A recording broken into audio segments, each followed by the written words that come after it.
Madam ಇನ್ನೊಂದೀಗ ಈ devil cinema ಕೂಡ ಈಗ ಬಿಗ್ ಬಜೆಟ್ ಸಿನಿಮಾ ಪ್ರೊಡ್ಯೂಸರ್ ದುಡ್ಡು ಹಾಕಿರ್ತಾರೆ, ಒಬ್ಬ ನಟ ಈಗ ಜೈಲ್ಗೆ ಹೋಗಿರುತ್ತೆ, ಸಿನಿಮಾಗೆ ಇಂಪ್ಯಾಕ್ಟ್ ಆಗುತ್ತೆ, ಸಿನಿಮಾಗೆ ಇದರಿಂದ ಪ್ರೊಡ್ಯೂಸರ್ಗೆ ನಷ್ಟ ಆಗುತ್ತೆ ಅನ್ನೋ ಒಂದು ಆ್ಯಂಗಲ್ ಕೂಡ ಚರ್ಚೆ.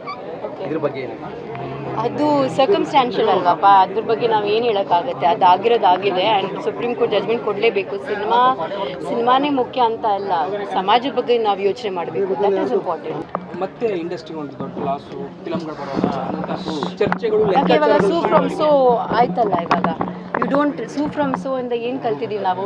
ದೊಡ್ಡ ಹೀರೋ, ದೊಡ್ಡ ಬಜೆಟ್ ಏನು ಬೇಕಾಗಲ್ಲ. ಕತೆ ಚೆನ್ನಾಗಿದ್ರೆ ಫ್ಯಾಮಿಲಿ ಆಡಿಯನ್ಸ್ ಬಂದು ನೋಡಿದ್ರೆ ಸಿನಿಮಾ ಹಿಟ್ ಆಗುತ್ತೆ. That's what I think. ಇದನ್ನು ತುಂಬಾ ಸರಿ ಹೇಳ್ತೀವಲ್ಲ ಮೇಡಮ್, ಸ್ಟಾರ್ಗಳ ಸಿನಿಮಾಗಳು ಬಂದ್ರೆ ಮಾತ್ರ ಜನ ಥಿಯೇಟರ್ಗೆ ಬರೋದು, ಅದು ಸುಳ್ಳು ಅಲ್ವಾ? ಬಿಕಾಸ್ ಸೂ ಫ್ರಮ್ ಸೋ ನೋಡಿ, ಅದರಲ್ಲಿ ಎಲ್ಲ ಹೊಸಬ್ರು. JP ತುಮನ ನಮ್ಮ ಸಿನಿಮಾದಲ್ಲೂ ಮಾಡಿದ್ದಾರೆ ಆ್ಯಂಡ್ ರಾಜ್ಬಿ ಶೆಟ್ಟಿ ಅವರು ಪ್ರೊಡ್ಯೂಸ್ ಮಾಡಿದಾರಲ್ವ, 3 ಜನ ಪ್ರೊಡ್ಯೂಸ್ ಮಾಡಿದ್ದಾರೆ. ಸೊ ಅದರಿಂದ ನಾವು ಎಷ್ಟೋ ಕಲಿಬೋದು. ಯಾಕಂದರೆ ಬಿಗ್ ಬಜೆಟ್ ಬೇಕಾಗಿಲ್ಲ, ದೊಡ್ಡ ಹೀರೋಸು ಬೇಕಾಗಿಲ್ಲ. ಕತೆ ಚೆನ್ನಾಗಿದ್ರೆ ಜನ ಹೋಗಿ ಸಿನಿಮಾ ನೋಡ್ತಾರೆ.